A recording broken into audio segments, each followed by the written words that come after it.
Boss ಎಲ್ಲರಿಗೂ ನಮಸ್ಕಾರಗಳು. Welcome back to Sagar stories. ಮೊದಲನೇದಾಗ ಎಲ್ಲರಿಗೂ ಶುಭೋದಯ. ನನ್ನ ಮ್ಯಾಚ್ ಪ್ರಿಡಿಕ್ಷನ್ ಅಂತೂ ಸಕ್ಸಸ್ ಆಗಿದೆ. ಇವತ್ತಿನ ಮ್ಯಾಚ್ನ ಪ್ರಿಡಿಕ್ಟ್ ಮಾಡುವಂಥ ಸಮಯ.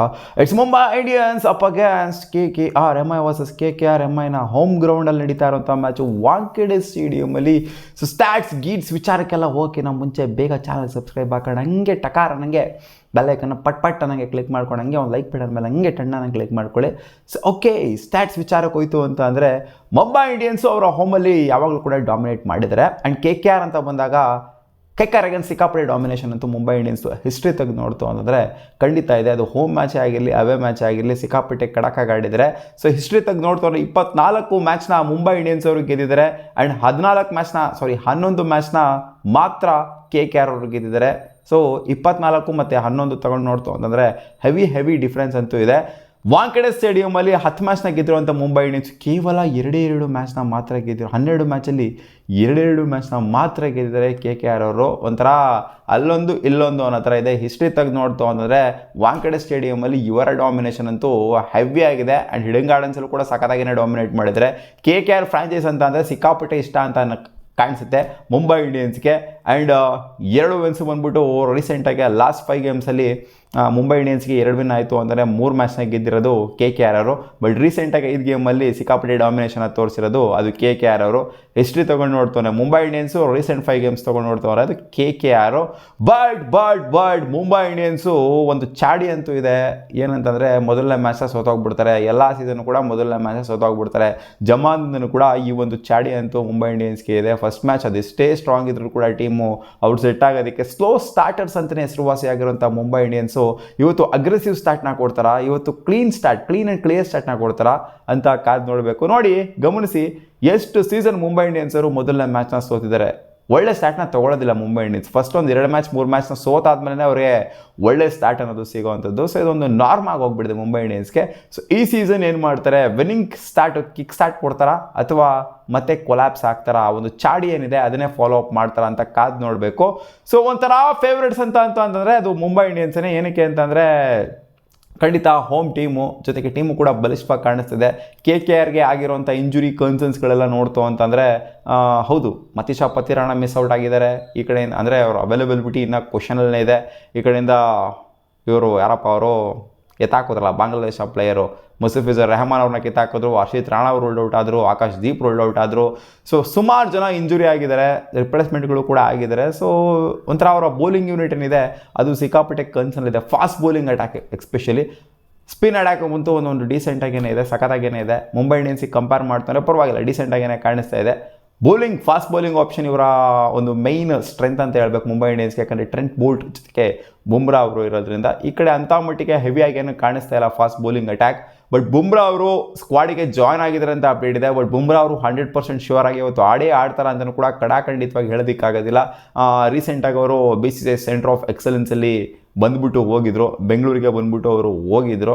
ಇವಾಗ ಮುಂಬೈ ಇಂಡಿಯನ್ಸ್ ಕ್ಯಾಂಪಲ್ಲೇ ಇದ್ದಾರೆ ಅಂತ ಅಪ್ಡೇಟ್ ಇದೆ. ಬಟ್ ಫಸ್ಟ್ ಮ್ಯಾಚ್ ಅವೈಲೇಬಲ್ ಇದ್ದಾರಾ ಇಲ್ವಾ ಅನ್ನೋ ರಿಲೇಟೆಡ್ ಕ್ಲಾರಿಟಿ ಇಲ್ಲ.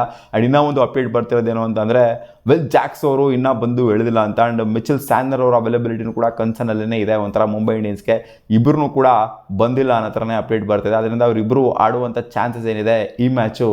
ಯಾಕಂದರೆ ಅಪ್ಡೇಟ್ ಕೊಟ್ಟಿಲ್ಲ. ವಿಲ್ ಜಾಕ್ಸ್ ರಿಲೇಟೆಡ್ ಆಗಿರಲಿ ಸ್ಯಾನರ್ ರಿಲೇಟೆಡ್ ಆಗಿರಲಿ ಮುಂಬೈ ಇಂಡಿಯನ್ಸ್ ಅವ್ರು ಸ್ಕ್ವಾಡಲ್ಲಿ ಇದ್ದಾರೆ, ಬಂದಿದ್ದಾರೆ, ಪ್ರಾಕ್ಟೀಸ್ ಮಾಡಿದ್ದಾರೆ ಅನ್ನೋ ರಿಲೇಟೆಡ್ ಯಾವುದೇ ಅಪ್ಡೇಟ್ನ ಸಹ ಕೊಟ್ಟಿಲ್ಲ ಇಬ್ಬರು ಪ್ಲೇಯರ್ಸು. ಸೊ ಆದ್ದರಿಂದ ಅವ್ರು ಇನ್ನೂ ಬಂದಿಲ್ಲ ಅನ್ನೋ ಥರನೇ ಕಾಣಿಸ್ತಾ ಇದೆ. ಅಂದರೆ ಇವ್ರಿಗೇನೋ ಆಡೋಕ್ಕೆ ಪ್ಲೇಯರ್ಸ್ಗಳಿಲ್ಲ ಅನ್ನೋ ಥರ ಏನಿಲ್ಲ. ಸೊ ಚೆನ್ನಾಗೇ ಇದ್ದಾರೆ ಪ್ಲೇಯರ್ಸ್ಗಳು. ಸೊ ಕಂಫರ್ಟಬಲ್ ಆಗೇ ಇದೆ ಪ್ಲೇಯಿಂಗ್ 11 ನೋಡ್ತು ಅಂತಂದರೆ. ಸೊ ಪ್ಲೇಯಿಂಗ್ 11 ಡಿಸ್ಪ್ಲೇ ಮಾಡ್ತೀನಿ, ನೋಡ್ತಾ ಇರ್ಬೋದು ಯಾವ ಥರ ಕಾಣಿಸ್ತಾ ಇದೆ. Predicted playing 11 for the first match Mumbai ಇಂಡಿಯನ್ಸ್ಗೆ Rohit Sharma, Quinton de Kock open ಮಾಡುವಂಥ ಚಾನ್ಸ್ ಜಾಸ್ತಿ ಇತ್ತು. ಅಂದರೆ ತಿಲಕ್ ವರ್ಮಾ ನಂಬರ್ 3, ನಂಬರ್ 4 ಸೂರ್ಯಕುಮಾರ್ ಯಾದವ್ ಆಡ್ತು ಅಂದರೆ ನಂಬರ್ 5 ಅಲ್ಲಿ ಹಾರ್ದಿಕ್ ಪಾಂಡ್ಯ ಬರ್ತಾರೆ. ನಂಬರ್ 6 ಅಲ್ಲಿ ಅಥವಾ ಮೇಲ್ಗಡೆ ಬರ್ಬೋದು Sherfane Rutherford left hand right hand combination ಹೆಂಗೆ ಬೇಕು ಹಂಗೆ ಆಡ್ಬೋದು. 5-6 ವೇರಿ ಆಗ್ಬೋದು. ಹಾರ್ದಿಕ್ ಪಾಂಡ್ಯ ನಾನೇ ಬರಬೇಕು ಅಂತ ಹೇಳ್ತಾರೆ, ಶಫೇನ್ ರುದರ್ಫೋರ್ಡ್ ನನಗೆ ಕಳ್ಸಪ್ಪ ಅಂತ ಹೇಳ್ತಾರೆ. ಈ ಕಡೆಯಿಂದ ನಂಬರ್ 7 ಅಲ್ಲಿ ನಮನ್ ಧೀರ್ ಅವರು ಆಡ್ತಾರೆ. ದೀಪಕ್ ಚಾರ್ ಅವರು ಆಡುವಂಥ ಚಾನ್ಸ್ ಇದೆ. ಆ್ಯಂಡ್ ಟ್ರೆಂಟ್ ಬೋಲ್ಟ್ ಜೊತೆಗೆ ಜಸ್ಪ್ರೀತ್ ಬುಮ್ರಾ ಇಲ್ಲಿ ಇವರು ಕೂಡ ಆಡ್ಬೋದು. ಶಾರ್ದುಲ್ ಠಾಕೂರ್ ಕೂಡ ಆಡ್ಬೋದು. ಆ್ಯಂಡ್ ಇವ್ರು ಇದಾರಲ್ಲಪ್ಪ ಅಲ್ಲ, ಅವರು ಖಂಡಿತ ಆಡುವಂಥ ಚಾನ್ಸ್ ಜಾಸ್ತಿ ಇದೆ. ಅಥವಾ ಕಾರ್ವಿನ್ ಬಾಷ್ ಅವ್ರನ್ನ ಕೂಡ ಆಡಿಸ್ಬೋದು. ಇಂಪ್ಯಾಕ್ಟ್ ಪ್ಲೇಯರ್ ಆಗಿ ಶಾರ್ದುಲ್ ಠಾಕೂರ್ನ ಯೂಸ್ ಮಾಡ್ಕೊಬೋದು. ಅಥವಾ ಬೇಕು ಅಂತ ಅಂದರೆ ಇವ್ರನ್ನೇ ಯೂಸ್ ಮಾಡ್ಕೊಬೋದು. ದೀಪಕ್ ಚಾರ್ನ ಇಂಪ್ಯಾಕ್ಟ್ ಪ್ಲೇಯರ್ ಆಗಿ ಯೂಸ್ ಮಾಡ್ಕೊಬೋದು. ಆಮೇಲೆ ಇವರು ಮಯಾಂಕ್ ಮಾರ್ಕಂಡೆ ಅಂತ ಇದ್ದಾರಲ್ಲ ಅವ್ರನ್ನ ಬೇಕಾದ್ರೆ ಯೂಸ್ ಮಾಡ್ಕೊಬೋದು ಸ್ಪಿನ್ನರ್ನ. ಈ ಕಡೆಯಿಂದ ಫಿನ್ ಆಲನ್ KKR ಟೀಮ್ ಅಂತ ಬಂದಾಗ ಹೌದು ಟೀಮ್ ಸೈಫರ್ಟ್ ಅವರು ಇದ್ದಾರೆ, ಇಬ್ಬರು ಕೂಡ ಬಂದು ಜಾಯ್ನ್ ಆಗಿದ್ದಾರೆ. ಬಟ್ ಒಬ್ಬರಿಗೆ ಮಾತ್ರ ಅವಕಾಶ ಸಿಗುವಂಥ ಚಾನ್ಸ್ ಇದೆ. ನ್ಯೂಜಿಲ್ಯಾಂಡ್ಗೆ ಇಬ್ಬರು ಓಪನ್ ಮಾಡ್ಬೋದು, ಬಟ್ ಆದರೆ ಇಲ್ಲಿ ಒಂದೇ ಅವಕಾಶ ಸಿಗುವಂಥ ಚಾನ್ಸಸ್ ಇದೆ. ಫಿನಾಲನ್ನು ಓಪನ್ ಮಾಡ್ತು ಅಂದರೆ ರಹಾನೆ ಜೊತೆಗೆ ಸೂರ್ಯವಂಶಿ ಸಿಕ್ಕಾಪಟ್ಟೆ ಸಖತ್ತಾಗಿ ಪರ್ಫಾರ್ಮ್ ಮಾಡಿದರೆ ಪ್ರಾಕ್ಟೀಸ್ ಮ್ಯಾಚಲ್ಲಿ ಅವ್ರು ಆಡಲೇಬೇಕು ನಂಬರ್ 3. ಕ್ಯಾಮ್ರಾನ್ ಗ್ರೀನ್ ಅಂಥ ಮಟ್ಟಿಗೆ ಹೆವಿ ಸೀಸನ್ ಏನು ಆಗ್ತಾ ಇಲ್ಲ ಅವರಿಗೆ ರೀಸೆಂಟ್ ಇಯರ್ ನೋಡ್ತು ಅಂತ ಅಂದಾಗ. ಸೊ ನೋಡೋಣ ಏನು ಪರ್ಫಾರ್ಮ್ ಮಾಡ್ತಾರೆ ಗ್ರೀನ್ ಅಂತ. ಆ್ಯಂಡ್ ರಿಂಕು ಸಿಂಗು ಸಖತ್ ಪ್ಲೇಯರು, ವೈಸ್ ಕ್ಯಾಪ್ಟನ್ಸಿ ಬೇರೆ ಕೊಟ್ಬಿಟ್ಟಿದ್ದಾರೆ. ಒಂಥರ ಕ್ಯಾಪ್ಟನಿಗೆ ಮರ್ಯಾದೆ ಜಾಸ್ತಿ ಕೊಡೋದಕ್ಕಿಂತ ವೈಸ್ ಕ್ಯಾಪ್ಟನ್ಗೆ KKR ಫ್ಯಾನ್ಸ್ಗಳು ಜಾಸ್ತಿ ಮರ್ಯಾದೆಯನ್ನು ಕೊಡ್ತಾ ಇದ್ದಾರೆ.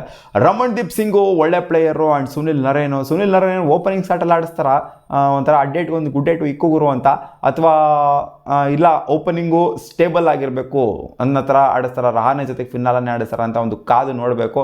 ಅಥವಾ ಅಡ್ಡೇಟು ಒಂದು ಗುಡ್ಡೇಟ್ ಇದೆಯಲ್ಲಪ್ಪ ಅವ್ರದ್ದು KKR ಅವರ ಒಂದು ಪ್ಯಾಟರ್ನು ಹಿಂದೆಯಿಂದನೂ ಕೂಡ ಇದೆ. ಸುನಿಲ್ ನರೇನ್ ಕಳಿಸ್ತಾರೆ ಅಡ್ಡೇಟ್ಗೆ ಒಂದು ಗುಡ್ಡೇಟು ಇಕ್ಬಿಡುಗುರು ಅಂತ, ಅವ್ರು ತಲೆಕೆಟ್ಟವ್ರ ಥರ ಎತ್ತಬೇಕು ಅಂತ ಎತ್ತಾ ಇರ್ತಾರೆ. ಕನೆಕ್ಟ್ ಆಯಿತು ಅಂದರೆ ಅದು 6 ಹೋಗೋದು. ಸೊ ನೋಡೋಣ ಹೆಂಗೆ ಆಡಿಸ್ತಾರೆ ಅಂತ. ನಂಬರ್ 8 ಅಂತ ಬಂದಾಗ ವೈಭವ್ ಅರೋರಾ ಅವರು ಆಡೋವಂಥ ಚಾನ್ಸ್ ಇದೆ. ವರುಣ್ ಚಕ್ರವರ್ತಿ ಪಕ್ಕ ಆಡ್ತಾರೆ. ಆಮೇಲೆ ಕಾರ್ತಿಕ್ ತ್ಯಾಗಿ ಚೆನ್ನಾಗಿ ಪರ್ಫಾರ್ಮ್ ಮಾಡಿದ್ದಾರೆ ಇದರಲ್ಲಿ ಪ್ರಾಕ್ಟೀಸ್ ಮ್ಯಾಚಲ್ಲೆಲ್ಲ, ಅದರಿಂದ ಅವ್ರನ್ನ ಆಡಿಸುವಂಥ ಚಾನ್ಸ್ ಇದೆ. ವೈಭವ್ ಅವರ ಕಾರ್ತಿಕ್ ತ್ಯಾಗಿ ನೋಡಿ, ಇಲ್ಲಿ ಹರ್ಷಿತ್ ರಾಣಾ ಅವರು ಹೋಗ್ಬಿಟ್ರು, ಆಕಾಶ್ ದೀಪ್ ಅವರು ಹೋಗ್ಬಿಟ್ರು, ಅದರಿಂದ ಇವ್ರನ್ನ ಆಡಿಸುವಂಥ ಒಂದು ಪರಿಸ್ಥಿತಿ ಬಂದಿದೆ. ಬ್ಲೆಸಿಂಗ್ ಮುಜರ್ಮಾನಿ ಅಥವಾ ಸ್ಪೆನ್ಸ್ ಜಾನ್ಸನ್ನ ರೀಸೆಂಟಾಗಿ ರಿಪ್ಲೇಸ್ಮೆಂಟ್ ಆಗಿ ತೊಗೊಂಡ್ರು. ಬ್ಲೆಸಿಂಗ್ ಮುಜರ್ಮಾನಿ ಅವರು ಕೂಡ ರಿಪ್ಲೇಸ್ಮೆಂಟ್ ಆಗಿನೇ ತಗೊಂಡಿದ್ದಾರೆ. ಇಲ್ಲ ಸ್ಪೆನ್ಸರ್ ಜಾನ್ಸನ್ ಪಿಕ್ ಆಗಿರುವಂಥ ಕಾಣಿಸುತ್ತೆ, ಮುಜರ್ಬಾನಿ ಅಲ್ವಾ ತೊಗೊಂಡಿದ್ದೀವಾಗ. ಸೊ ಮುಜರ್ಬಾನಿ ಅವ್ರನ್ನ ಆಡಿಸುವಂಥ ಚಾನ್ಸ್ ಜಾಸ್ತಿ ಇದೆ, ಯಾಕಂತಂದರೆ ಹೈಟು ಜಾಸ್ತಿ ಇದೆ, ಒಂಥರ hit the deck kind of a bowler, ಬೌನ್ಸ್ನ ಎಕ್ಸ್ಟ್ರಾಕ್ಟ್ ಮಾಡ್ತಾರೆ ಚೆನ್ನಾಗಿ, ಆ್ಯಂಡ್ ಪೇಸು ಕೂಡ ಚೆನ್ನಾಗೇ ಇದೆ. ಅದರಿಂದ ಮುಜರ್ಬಾನಿ ಎಫೆಕ್ಟಿವ್ ಆಗಿ ಕೂಡ ಕಾಣಿಸ್ಕೊಂಡ್ರೆ T20 ವರ್ಲ್ಡ್ ಕಪ್ಪಲ್ಲಿ. ಸೊ ನನ್ನ ಪ್ರಕಾರ ಮುಜರ್ಬಾನಿನ ಆಡಿಸುವಂಥ ಚಾನ್ಸಸ್ ಜಾಸ್ತಿ ಇದೆ. ಕಾದೋಣ ಇಂಪ್ಯಾಕ್ಟ್ ಪ್ಲೇಯರ್ ಆಗಿ ಮನೀಶ್ ಪಾಂಡೆನ ಆಡಿಸುವಂಥ ಚಾನ್ಸ್ ಜಾಸ್ತಿ ಇದೆ. ಸೊ 2-11 ಗಮನಿಸ್ತು ಅಂತ ಅಂದಾಗ ಟಾಪ್ ಹೆವಿಯಾಗಿ ಕಾಣಿಸ್ತಾ ಇದೆ. ಈ ಕಡೆಯಿಂದ 2 ಸೈಡು ಕೂಡ ಟಾಪ್ ಹೆವಿಯಾಗೇ ಕಾಣಿಸ್ತಿದೆ. ಬ್ಯಾಟಿಂಗ್ ಅಂತೂ ಬಲಿಷ್ಠವಾಗಿಯೇ ಕಾಣಿಸ್ತಿದೆ. ಬಟ್ ಎಲ್ಲೋ ಒಂದು ಸ್ವಲ್ಪ ಸ್ಲೈಟ್ ಎಡ್ಜ್ ಕಾಣಿಸ್ತಿದೆ ನನಗೆ, ಮುಂಬೈ ಇಂಡಿಯನ್ಸು ಬಲಿಷ್ಠವಾಗಿ ಕಾಣಿಸ್ತಾ ಇದೆ ಅಂತ. ಆದ್ದರಿಂದ ಈ ಮ್ಯಾಚು ನನಗೆ ಹೋಮ್ ಅಡ್ವಾಂಟೇಜ್ ಕೂಡ ಇರೋದ್ರಿಂದ ಮುಂಬೈ ಇಂಡಿಯನ್ಸು ಈ ಮ್ಯಾಚ್ನ ಗೆಲ್ತಾರೆ ಗುರು. ನನ್ನ ಪ್ರಕಾರ, ನನ್ನ ಒಂದು ಕಾನ್ಫಿಡೆನ್ಸ್ ಪ್ರಕಾರ, ಒಂದು ಗಟ್ ಫೀಲಿಂಗ್ ಪ್ರಕಾರ ಮುಂಬೈ ಇಂಡಿಯನ್ಸು ಫಸ್ಟ್ ಬ್ಯಾಟಿಂಗ್ ಆಡಿದ್ರು ಸರಿ, ಸೆಕೆಂಡ್ ಬ್ಯಾಟಿಂಗ್ ಆಡಿದ್ರು ಸರಿ ಗೆಲ್ಲೇಬೇಕು. ಯಾಕಂದರೆ ಟೀಮು ಆ ಥರ ಇದೆ, ಚೆನ್ನಾಗಿದೆ ಟೀಮು. ಬ್ಯಾಟಿಂಗ್ ಆಪ್ಷನ್ಸ್ ಆಗಿರಲಿ, ಬೌಲಿಂಗ್ ಆಪ್ಷನ್ಸ್ ಆಗಿರಲಿ, ಆಲ್ರೌಂಡಿಂಗ್ ಡಿಪಾರ್ಟ್ಮೆಂಟ್ ಆಗಿರಲಿ ಸ್ಟೇಬಲ್ ಆಗಿ ಕಾಣಿಸ್ತಾ ಇದೆ. ಇವರಿಗೆ ಕಂಪೇರ್ ಮಾಡ್ತು ಅಂತ KKRಗೆ, ಹೌದು ಇವ್ರಿಗೂ ಅವೈಲಬಿಲಿಟಿ ಸ್ವಲ್ಪ ಕನ್ಸರ್ನಲ್ಲಿದೆ, ಅವ್ರಿಗೂ ಕೂಡ ಅವೈಲಬಿಲಿಟಿ ಸ್ವಲ್ಪ ಕನ್ಸರ್ನಲ್ಲೇ ಇದೆ. ಯಾಕಂದರೆ ಇಲ್ಲಿ ವಿಲ್ ಜಾಕ್ಸ್ ಅವೈಲೇಬಲ್ ಇಲ್ಲ, ಜೊತೆಗೆ ಸ್ಯಾನ್ನರ್ ಕೂಡ ಅವೈಲೇಬಲ್ ಇಲ್ಲದೆ ಇರೋದ್ರಿಂದ ಸ್ವಲ್ಪ ಆಪ್ಷನ್ಸು ಓಪನ್ ಅಪ್ ಆಗಿದೆ ಇವ್ರಿಗೂ ಕೂಡ. ಅಲ್ಲ ಅವ್ರು ಬಂದ್ಬಿಟ್ಟು ಆಡೋದಾಗಿರ್ಬೋದು. ಸೊ ಈ ಥರ ಓಪನ್ ಅಪ್ ಆಗಿದೆ. ಸೊ ಅದರಿಂದ ನನಗೇನೋ ಅನ್ನಿಸ್ತಾ ಇದೆ ಮಗ, ಮುಂಬೈ ಇಂಡಿಯನ್ಸು ಅವೈಲಬಿಲಿಟಿ ಇಲ್ಲ ಅಂದ್ರೂ ಕೂಡ ಕೆಲವು ಪ್ಲೇಯರ್ಸ್ಗಳದ್ದು, ಆದ್ರೂ ಕೂಡ ಬುಮ್ರಾ ಆಡಿಲ್ಲ ಅಂತಂದ್ರೂ ಕೂಡ ಗೆಲ್ಲುವಂಥ ಅಬಿಲಿಟಿ ಇದೆ ಅಂತಲೇ ನನಗೆ ಒಂದು ಗಟ್ ಫೀಲಿಂಗ್ ಅನ್ನಿಸ್ತಾ ಇದೆ. ಸೊ ಕಾದು ನೋಡೋಣ ಅದೇನಾಗುತ್ತೆ ಅಂತ. ಆವ್ರೇಜ್ ಫಸ್ಟಿಂಗ್ ಸ್ಕೋರ್ ವಾಂಕಡೆ ಅಂತ ಬಂದಾಗ ಖಂಡಿತ 180 ಆ್ಯಂಡ್ ಅಬೋವ್. ಒಂಥರ ಹೇಳ್ತಿರಲ್ಲ ಗುರು, ಅಣ್ಣ ತಮ್ಮ ಇದ್ದಂಗೆ ಚಿನ್ನಸ್ವಾಮಿ ಮತ್ತು ವಾಂಕಡೆ ಬ್ಯಾಟಿಂಗ್ ಪ್ಯಾರಡೈಸ್ ಅಂತಲೇ ಮಾತಾಡ್ತೀವಿ. ಎರಡೂ ಕೂಡ ಒಂಥರ ಸಿಮಿಲರ್ ಆಗಿರುವಂಥ ಸರ್ಫೇಸ್ಗಳೇ, ಆ್ಯಂಡ್ ಬೌಂಡ್ರಿ ಲೆಂತ್ಗಳು ಕೂಡ ಸೇಮೇನೇ ಇದೆ ಆಲ್ಮೋಸ್ಟು. ಸೊ ಆದ್ದರಿಂದ ಇವತ್ತು ಹೈ ಸ್ಕೋರಿಂಗ್ ಗೇಮ್ನ ನಾವು ಎಕ್ಸ್ಪೆಕ್ಟ್ ಮಾಡ್ಬೋದು. ಮುಂಬೈ ಇಂಡಿಯನ್ಸ್ ಬ್ಯಾಟಿಂಗ್ ಆಡಿದ್ರು ಅಷ್ಟೇ, KKR ಬ್ಯಾಟಿಂಗ್ ಆಡಿದ್ರು ಅಷ್ಟೇ. ಸೊ ನೋಡೋಣ ಅದೇನಾಗುತ್ತೆ ಅಂತ. ಇವತ್ತು ನನ್ನ ಪ್ರಿಡಿಕ್ಷನು ಮುಂಬೈ ಇಂಡಿಯನ್ಸ್ ಗೆಲ್ತಾರೆ, KKR ಅಲ್ಲ. ಮತ್ತೆ ಸಿಗುವ ಮುಂದಿನ ವಿಡಿಯೋದಲ್ಲಿ ಗಾಯ್ಸ್.